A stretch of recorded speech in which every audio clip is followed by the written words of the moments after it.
एक भोली स्त्री अपने पति की मूर्ति के साथ अग्नि में समा जाती है और उसी स्त्री को वापस लाने के लिए एक चक्रवर्ती सम्राट अपना सिंहासन भूल जाता है। क्या मृत्यु पर भी विजय पाई जा सकती है? उज्जैन नगर में एक धर्मनिष्ठ ब्राह्मण अपनी पतिव्रता पत्नी के साथ शांतिपूर्वक निवास करता था। ब्राह्मण की पत्नी सुशीला अत्यंत पतिव्रता, सती, साध्वी और धर्मनिष्ठ स्त्री थी। ब्राह्मण नाम मात्र का राजा विक्रम के यहां सेवक था, परंतु राजा उससे कभी कोई कार्य नहीं करवाते थे। राजा विक्रम बिना कोई कार्य लिए हर माह घर बैठे ही उस ब्राह्मण की तनख्वाह भिजवा दिया करते थे, और इस प्रकार राजा का धन ग्रहण करते करते ब्राह्मण को काफी अरसा बीत गया। एक दिन ब्राह्मण ने अपनी पत्नी से कहा, भाग्यवती, राजा का धन ग्रहण करते करते अब तो बहुत लंबा समय बीत गया है, किंतु इस अवधि में राजा ने मुझसे कोई भी कार्य नहीं लिया। ऐसे में मैं इस आरण के भार से कैसे मुक्त हो पाऊंगा? यह विचार मन में लिए पत्नी से परामर्श कर वह अंततः राजा के पास पहुंचा और बोला, राजन, आपकी धनराशि ग्रहण करते करते मुझे बहुत समय हो गया है। मेरी यही इच्छा है कि आप मुझसे कोई कार्य लें जिससे मैं आपके आरण से मुक्त हो सकूं। ब्राह्मण की यह बात सुनकर राजा ने कहा, हे ब्राह्मण, मेरी यह प्रतिज्ञा है कि मैं किसी ब्राह्मण से कोई काम नहीं लेता, किंतु यदि फिर भी तुम्हारी यही इच्छा है तो मेरे कहने से गंगा स्नान करो और एक कलश गंगा जल मेरे लिए भी ले आना। यही तुम्हारा कार्य है। राजा के ये वचन सुनकर ब्राह्मण अत्यंत प्रसन्न हुआ और हर्षित मन से अपने घर लौट आया। घर पहुंचकर उसने सारा वृत्तांत अपनी पत्नी को सुनाया। यह सुनकर वह बोली, स्वामी, यदि आप चले जाएंगे तो मैं आपके बिना अन्न जल कैसे ग्रहण कर पाऊंगी? मेरा तो यह नियम है कि आपके दर्शन किए बिना मैं अन्न जल ग्रहण नहीं करती। तब ब्राह्मण ने कहा, मैं अपनी एक मूर्ति बनवाकर घर के भीतर स्थापित कर दूंगा, तू उसके दर्शन करके ही अपना निर्वाह कर लेना।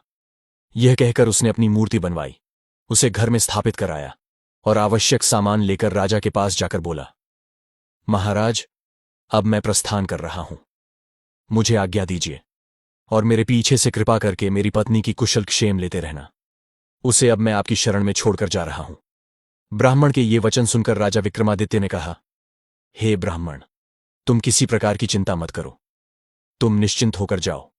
ऐसा आश्वासन देकर राजा ने उसे मार्ग व्यय के लिए धन प्रदान किया और विदा कर दिया।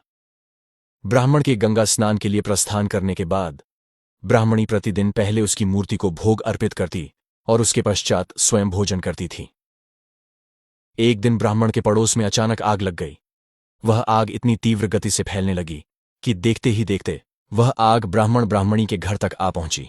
अपने घर में लगी आग देखकर ब्राह्मणी अपने पति की मूर्ति से कहने लगी, हे स्वामी, घर में आग लग गई है, कृपया बाहर चलिए। देखते ही देखते आग ने पूरे घर को अपनी चपेट में ले लिया, परंतु ब्राह्मणी तनिक भी विचलित न हुई और वह ब्राह्मण की मूर्ति के समक्ष खड़ी होकर बार बार वही शब्द दोहराती रही, स्वामी, घर में आग लग गई है, बाहर चलिए। अंत में वह अपने पति की मूर्ति से लिपट गई और आग की लपटों में सब कुछ समाप्त हो गया। जब राजा विक्रम को यह समाचार मिला तो वह माथा पकड़कर बैठ गए और मन ही मन कहने लगे, यह तो बड़ा अनर्थ हो गया। अब जब ब्राह्मण लौटकर मुझसे पूछेगा तो मैं उसे क्या उत्तर दूंगा? राजा मन ही मन सोच रहा था कि उस ब्राह्मण को क्या उत्तर देगा जिसने अपनी पत्नी को राजा के संरक्षण में छोड़कर उसी के कहने पर गंगा स्नान के लिए प्रस्थान किया था, किंतु ब्राह्मणी तो अपने पति की मूर्ति के साथ अग्नि में जल चुकी थी। यह विचार राजा विक्रम के हृदय पर भारी बोझ बन गया और वे गहन चिंता में डूबे हुए अपने दिन व्यतीत करने लगे।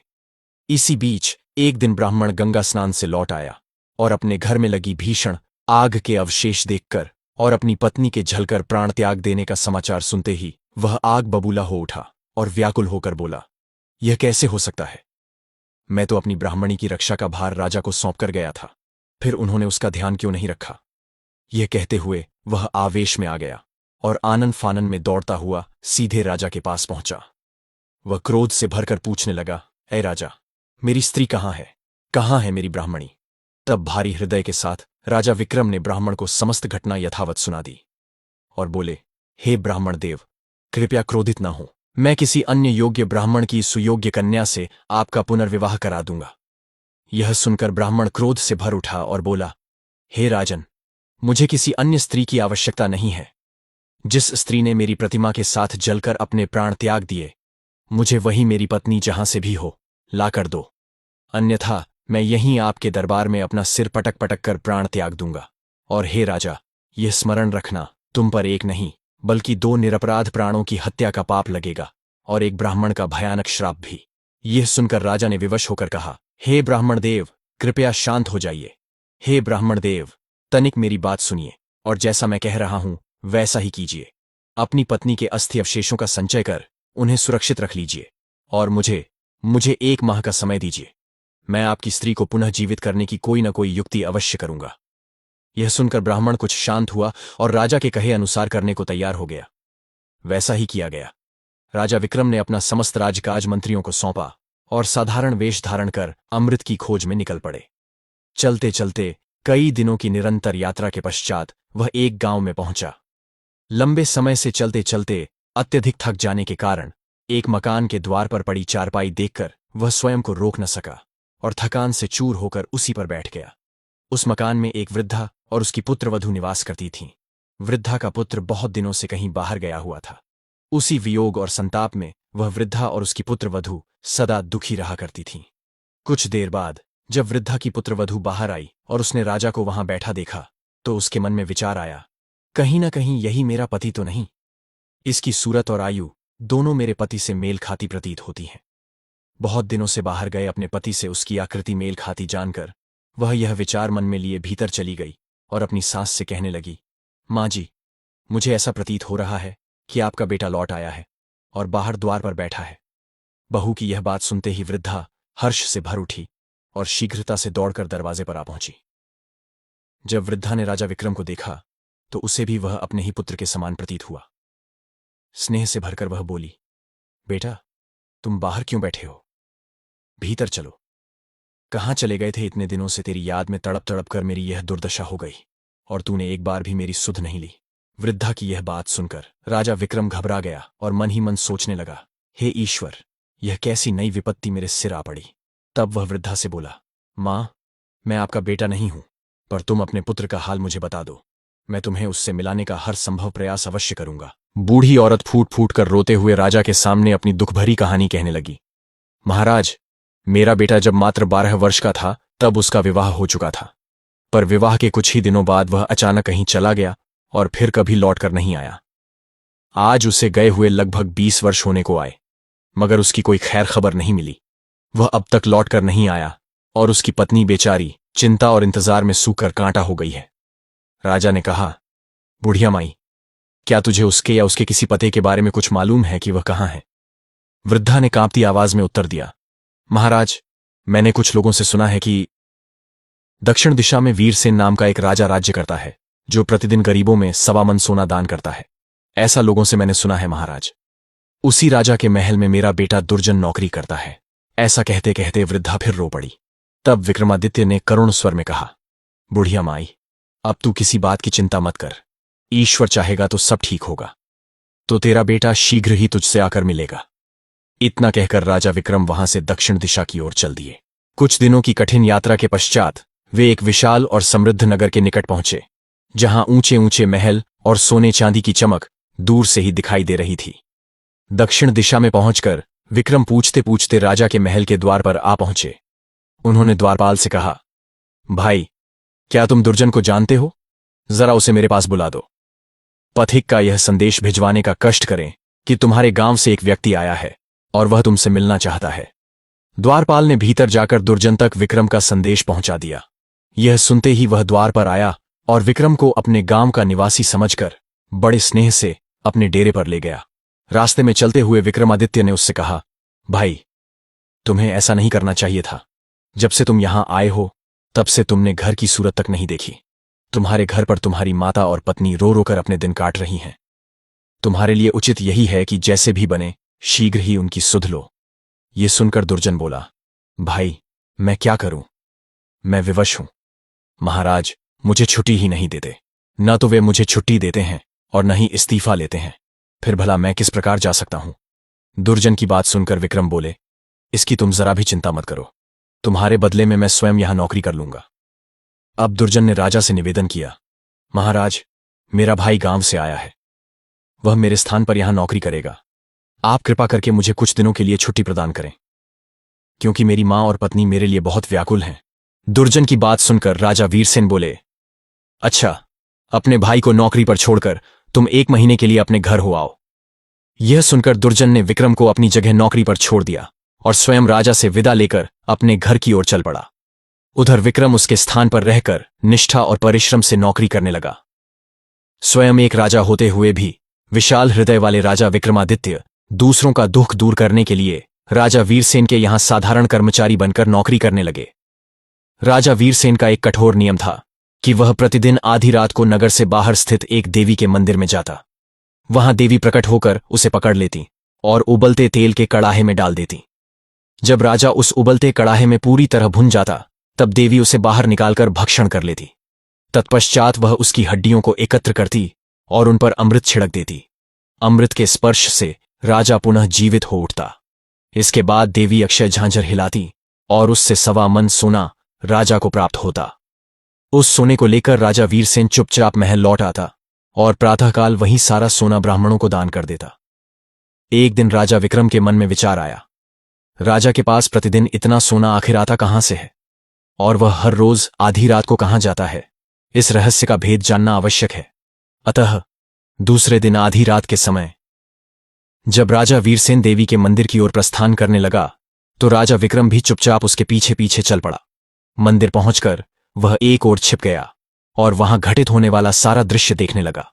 जो कुछ उसने अपनी आंखों से देखा उसे देखकर वह स्तब्ध रह गया। खौलते तेल के कड़ाहे में राजा को भुनते हुए देखकर विक्रमादित्य क्षण भर के लिए स्तब्ध रह गए।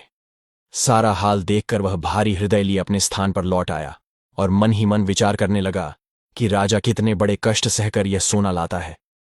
मन में यह निश्चय करके कि चाहे जो हो राजा के कष्ट को अवश्य दूर करना है, विक्रम बाजार पहुंचे और वहां से उत्तम मेवे, सुगंधित द्रव्य तथा अनेक प्रकार के मसाले ले आए।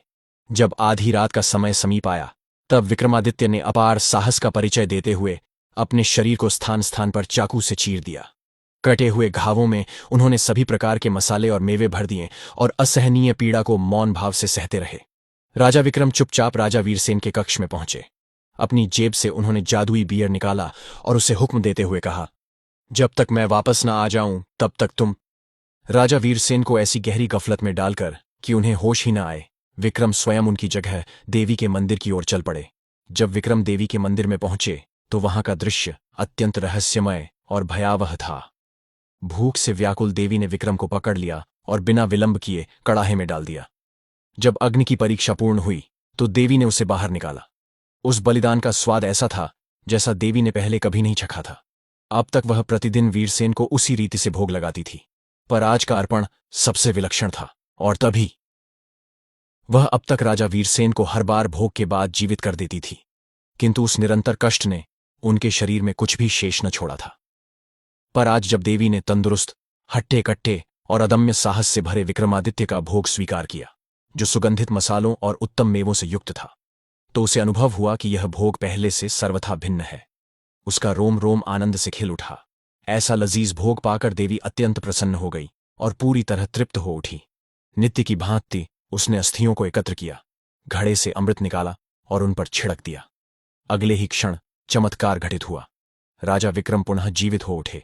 यह देख देवी आश्चर्य से बोली, मैंने आज तक इतना स्वादिष्ट मांस कभी नहीं खाया। आज मैं तुझ पर अत्यंत प्रसन्न हूं। देवी ने स्नेह और गर्व से कहा, जो कुछ भी तुझे चाहिए निःसंकोच मांग ले। विक्रम ने विनम्रता से हाथ जोड़कर उत्तर दिया, हे मां, मुझे आपसे 3 वर चाहिए। देवी और भी अधिक प्रसन्न हो उठी। उन्होंने मुस्कुराते हुए कहा, तथास्तु, मैं तुझे 3 वचन देती हूं, बता तुझे क्या चाहिए। तब विक्रम ने विनम्र स्वर में कहा, मां, पहले वचन में मुझे आपका अमृत पात्र प्रदान करें और दूसरे वचन में आपकी अक्षय झंझर भी। ये दोनों वर मांगकर विक्रम के मन में एक गहरा विचार उठने लगा। यदि यह अमृत मेरे पास आ गया तो न जाने कितने कष्टों का अंत हो सकता है और कितने जीवन फिर से आशा पा सकते हैं। विक्रम यह भली भांति समझ चुके थे कि यदि देवी नित्य की भांति राजा को भोग बनाती रही तो उसके बाद उसे जीवित करने का प्रश्न ही नहीं उठेगा। इसलिए तीसरे वचन के विषय में उन्होंने गहन विचार किया। ऐसा उपाय होना चाहिए कि न देवी यहां रहे और न आगे किसी राजा के प्राण जाने का भय बना रहे। अतः उन्होंने दृढ़ निश्चय के साथ तीसरे वर की ओर मन लगाया। तीसरे वर में विक्रम ने देवी से निवेदन किया कि वह उस स्थान को सदा के लिए त्याग दें। अपने वचनों से बंधी देवी ने 3 वर पूर्ण किए और उसी क्षण वहां से अंतर्ध्यान हो गई। देवी के जाते ही विक्रम अमृत कलश और अक्षय झंझर लेकर लौट पड़े। वे चुपचाप वापस पहुंचे और सोते हुए राजा वीरसेन के समीप आए। राजा विक्रम ने चुपचाप राजा वीरसेन के पास से अपना जादुई बियर उठा लिया। कुछ ही देर बाद जब वीरसेन की आंख खुली तो समय देखकर वे घबरा उठे। बिना क्षण गंवाए वे मंदिर की ओर दौड़ पड़े। मंदिर पहुंचकर जब उन्होंने चारों ओर दृष्टि डाली तो वहां कोई भी नहीं था। कड़ाहे में रखा तेल आधा ही शेष था और वातावरण में फैली निस्तब्धता मानो किसी महान रहस्य की साक्षी बन चुकी थी। यह दृश्य देखकर राजा वीरसेन अत्यंत घबरा उठे। उनका मन आशंकाओं से भर गया। अब सुबह होते ही मैं सोना कहां से दान करूंगा? लोग क्या कहेंगे? कहीं यह न कह दें कि राजा दिवालिया हो गया है, कि खजाने में अब धन शेष नहीं रहा। ऐसे विचारों ने उनके हृदय को व्याकुल कर दिया। इन विचारों में डूबा हुआ राजा वीरसेन घर लौट आया और पलंग पर निढाल सा गिर पड़ा। चिंता ने उसे इस कदर जकड़ लिया था कि पूरी रात उसकी आंखों में नींद न आई। वह करवटें बदलता रहा और सोचते सोचते कब अंधेरा छूट गया उसे पता ही न चला। भोर होते ही बाहर से भिक्षुओं की पुकार गूंजने लगी। महाराज, प्रातःकाल हो गया है, दान का समय हो गया है। सिंहासन पर विराजने और भिक्षुओं की वह पुकार सुनकर राजा का हृदय अत्यंत दुख और विवशता से भर उठा। महल के बाहर भिक्षुक चिल्ला रहे थे। राजा शर्म और शोक में डूबा भिक्षुओं की आवाज सुन रहा था। राजा को शोक के समुद्र में डूबा देखकर विक्रम ने कहा, हे महाराज, सुस्त क्यों हैं? सोनादान क्यों नहीं कर रहे? वीरसेन ने आदि से अंत तक सारा हाल विक्रम को कह सुनाया और बोला, आज यह ब्राह्मण वर्ग विमुख हो जाएगा तो बड़ा अन्याय होगा। तब विक्रमादित्य ने राजा वीरसेन को अक्षय झांझर दी और कहा, लो, निकालो, इसमें से और बांट दो। इसके लिए अब तुम्हें कहीं जाने की जरूरत नहीं है, इसे अपने पास रखो। अक्षय झांझर देख। राजा वीरसेन ने हैरान होते हुए पूछा, यह झांझर तुम्हारे पास कैसे आई? विक्रमादित्य ने राजा को सारा हाल कह सुनाया। सब सुनकर राजा वीरसेन विक्रमादित्य के पैरों में गिर पड़ा और बोला, आप धन्य हैं बंधु। आप कौन हैं? तब राजा विक्रम ने बताया, मैं उज्जैन नगर का राजा विक्रमादित्य हूं। अमृत की तलाश में था कि मार्ग में मुझे दुर्जन की माता मिली। पुत्र की जुदाई में उसका बुरा हाल था। मैं उससे मिलकर यहां दुर्जन को उसकी माता की दुर्दशा से अवगत कराने चला आया। तब वीरसेन बोला, आप धन्य हैं राजन। जैसा आपके बारे में मैंने सुना था वैसा ही आपको पाया। वो झांझर वीरसेन को दे, उनसे विदाई ले। राजा विक्रम अपने राज्य की तरफ चल पड़ा। महीना पूरा होने को आया था। वायदे के मुताबिक तय समय में राजा विक्रमादित्य उज्जैन नगरी में पहुंच गए। उन्होंने ब्राह्मण को बुलाकर उसकी पत्नी की अस्थियां मंगवा लीं। राजा ने ज्यों ही उनके ऊपर अमृत छिड़का त्यों ही ब्राह्मणी उठ खड़ी हुई। ब्राह्मण ने खुशी से छलकते आंसुओं के साथ राजा विक्रमादित्य के पैरों में गिरकर उनका धन्यवाद किया और अपने बुरे व्यवहार के लिए उनसे क्षमा मांगी।